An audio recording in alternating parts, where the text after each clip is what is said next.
परम पूज्य दादा प्रेम साहब मरावी जी, गोंडवाना मिनिस्टर बादशाह मरावी जी और रायतार जंगोदाई। हम लोग रायतार जंगोदाई के नाम से वो पूरे इंडिया में जाना जाता है, पूरे भारत और पूरे गोंडवाना समुद्र द्वीप पर। और ऐसे हमारे तमाम भूमिका और गोंडवाना समग्र क्रांति आंदोलन की समस्त कार्यकर्ता सम्मानी मरावी जी और हमारे छोटे भाई सम्मानी कुलस्ते जी और मंच संचालक को भी साधुवाद सेवामान जोहार करते हुए, समय नहीं है क्योंकि मैं भी किराए की गाड़ी में आया हूँ, तो हमारे साथियों ने बोला दादा हमको बहुत आगे जाना है और हम सम्मानी दादाजी के साथ में जो सुर सम्राट है कल भी विजयिया में थे, वहां से मैं सुबह आया, दादा 12-1 बजे चले गए थे। कंटिन्यू 4-5 कार्यक्रम मैं दादाजी के साथ में उनके पीछे पीछे चलने का प्रयास करता हूं और उन्हीं से सीखने का प्रयास करता हूं। और हमेशा हमारे दादाओं ने कहा है कोई भी बात को जान लेना, समझ लेना, चिंतन करना, मनन करना, तब रखना, नहीं उस बात को नहीं रखना। इससे हमारे समाज में जो है कंफ्यूजन पैदा होता है। क्या पैदा होता है? कंफ्यूजन, है ना। बात समझ में नहीं आता है कि नहीं आता? नहीं आता। यहाँ इतने विद्वानों ने इतने अच्छे अच्छे विचार अपने अपने ढंग से रखा, उन्होंने चिंतन और मनन और स्मरण किया, लेकिन हम जैसे बेबुद्धि लोगों का बात समझ में नहीं आता, है ना। हमारे सम्मानीय गुरुजी जो गीत संगीत के माध्यम से, विचारों के माध्यम से हमको कुछ और ज्ञान देते हैं, कई हमारे कवि साहित्यकार इतिहास वो कुछ और ज्ञान देते हैं, तो मैं खुद कंफ्यूजन हो जाता हूँ। और पहला कंफ्यूजन तो मेरा ये है ताली और थपोड़ी में।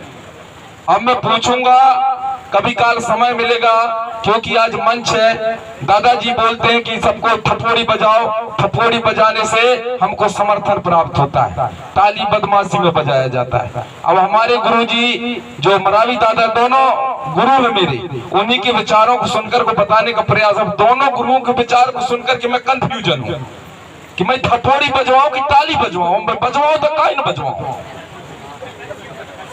अब मैं बजवाऊं जब तठिए तबेला, जब अगले कार्यक्रम हुई तो तठिए तबेला धर के आई है कि नहीं, तो कौन आया? अरे अब माइक पर तबेला वाले गुरुजी आ गए कहीं, है ना।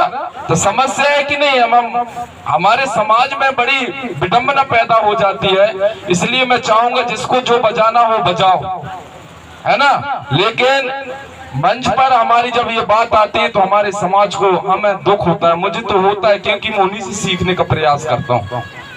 और मंच संचालक का हर जगह टाइम पर मुझे मौका मिलता है, मैं उद्बोधन के लिए बजवाने का ही काम करता हूँ। काय का? बजवाने का, ताली बजवाने के, थपोड़ी बजवाने का। भाई उनको सम्मान देना है तो बजवाना पड़ेगा कि नहीं बजवाना पड़ेगा, है ना। लेकिन बजवाएंगे तो अब कब बजवाएंगे, है ना। तो इस चीज को मैं, दोनों मेरे परम पूज्य गुरुजी हैं, उनसे मैं चाहूंगा कि आप लोग मुझे निखा सिखा दे, तब मैं ये माई का कि मैं बताइयो नहीं, मुझे पता है बिल्कुल वाई से मैं भागे लग रहा हूँ। कैसे कि मेरे दिमाग ही चकरा की रही कि मैं कंजो तक कंजो। बड़े बड़े विद्वानों ने यहाँ अपना अपना विचार रखा, लेकिन साथियों दादाजी ने कहा है कहो नहीं करके दिखाओ। अगर हमारे मन में तन में इस गोंडवाना के प्रति ललक है, जुनून है, जज्बा है, तो हमें करने की जरूरत है, कहने की जरूरत नहीं है। और मैं हमारे जितने भी जीएससी टीम में नव युवा साथी हैं वो देखते हैं कि दादा 2 मिनट आप माइक में आ जाओ, जब कि हम यूट्यूब में चैनल बना लें, क्योंकि उनको फटाफट क्या मिलता है ना। तो जितने भी हमारी मां शक्तियां, पितृशक्तियां, रायतार जंगोदाई ने मातृ शक्तियों को जगाने का काम किया, और हमारे दादा प्रेम साहब मरावी जी ने सबको, चाहे दाई हो, दाऊ हो, माता हो, पिता हो, छप्पा हो, पूता हो, लड़का हो, लड़की हो, डोकरा हो, डोकरी हो, मम्मा हो, मामी हो, काका हो, काकी हो, सबको जगाने का काम किया। लेकिन क्या कारण कि हमारे समाज अभी भी एक नहीं हो पा रहा है। भैया बोलते हैं कि आप लोग संगठनों में बटे हो, अलग अलग संगठन, और भैया को पूरा तौर तरीका पता है, क्योंकि वो नृत्य कलाकार भी रहे हैं, गीत संगीत के गुरु हैं, कि जो कोई अगर संगठन का मुखिया बन जाता है वो अपने आप को क्या समझने लगता है? महान समझने लगता है कि मैं होता कोई नहीं है, तब तैन करके पता हो अब तो साथ कोई नहीं आता। सही बात है कि ना। तो हमें एकता लाना है। हम लोग एक तरफ पुनेम की बात करते हैं, मंसूर सर्री की बात करते हैं और इन मंचों के माध्यम से एक दूसरे की टीका टिप्पणी भी करते हैं। तो क्या हमारा पुनेम जागृत रहेगा? हमारा पुनेम हमारे लोगों तक पहुंचेगा? पुनेम कहता है कि तुम एक दूसरे की टीका टिप्पणी करना, नहीं कहता। हमारा पुनेम कहता है सत्य का मार्ग लेकर के चलना, क्योंकि हमारे पुरखाओं ने कभी लड़ाई झगड़ा नहीं किया है। अभी भैया प्रेम साहब मरावी जी बता रहे थे कि हमारे उस समय में कोई लड़ाई झगड़ा नहीं होता था, कोई अन्य अत्याचार नहीं होता था, कोई बलात्कार नहीं होता था, क्योंकि उस समय समाज में एकता थी, क्योंकि उस समय पुरखाओं की व्यवस्था था। आज वो व्यवस्था हमारे सामने नहीं है। तो ये व्यवस्था को पुनः लाने की जवाबदारी किसकी है? समाज की है कि नहीं है ना? अभी कोई कह रहे थे हर जगह वो मंदिर होता है, मैं तो कहता हूं ये समाज ही मंदिर है। ये समाज क्या है? मंदिर है। और प्रजा क्या है? समाज का देवता है। अगर मंदिर साफ रहेगा तो देवता भी साफ रहेगा कि नहीं रहेगा? और मंदिर ही फोता रही तो देवता फोता रही कि ना रही, है ना? तो ये समाज हमारा मंदिर है। इस समाज को कैसे सजाना है, कैसे हमें समझाना है, कैसे सुधारना है, ये किसके ऊपर डिपेंड करता है? आप लोगों के ऊपर। अब आपको अपने व्यवस्था के हिसाब से समझना है साथियों। और मैं ज्यादा कुछ नहीं कहूंगा, क्योंकि अभी काफी विद्वान है और कई लोगों की लगत भी हुई। मैं तो चाहूं कि आज जितना मुझे समय मिल रहा है, यह समय हमारे बड़े भैया प्रेम साहब मरावी जी को मिले। पता नहीं वो कब तक के हैं, यह जिंदगी की कोई भरोसा नहीं है। जितना ज्यादा वो गुण ज्ञान हमको देंगे उतना ही हम सीखेंगे, और अगर वो चले गए तो कौन सिखाने वाला है? आप लोग कभी फोन में सीखने का प्रयास करते हो? नहीं करते हो, लेकिन मैं सीखने का प्रयास करता हूँ हमेशा। भैया ते कछु कछु मुझे बता के जाए, एकाठ मंत्र तो तय के जाए, कहते अरे मोरे आशीर्वाद है तोरी ऊपर कब कोई आंच नहीं, है ना? तो मैं कहता हूँ बड़े भैया बस इतना ही आशीर्वाद मिल जाए, यही काफी है। तो हमें सीखना है हमारे गुरुओं से। वो हमेशा पुरखाओं की बात करते हैं, पुरखाओं की व्यवस्था की बात करते हैं। आज ये जो राजा शंकर साहब और कुंवर रघुनाथ साहब, उनके इतिहास में बड़ी बड़ी पुस्तक हमारे विद्वानों के द्वारा लिख दिया गया, लेकिन आप लोग हमारे पुरखाओं के विचार अनुसार चलते हो? कोई नहीं चलता। अरे नहीं पता था रे इनका हमारे यहाँ गोंडवाना वारी। अरे हो भैया हम गोंडवाना वारिया, तुम कहाँ वारिया? तुम्हारे परिचय बतावा, तुम्हारा इंट्रोडक्शन बतावा, तुम्हारी आइडेंटिटी बतावा, तुम्हारे पहचान का है, तुम्हारी संस्कृति का है। तो ये गोंडवाना के राजा महाराजाओं ने 1750 साल तक राज किया।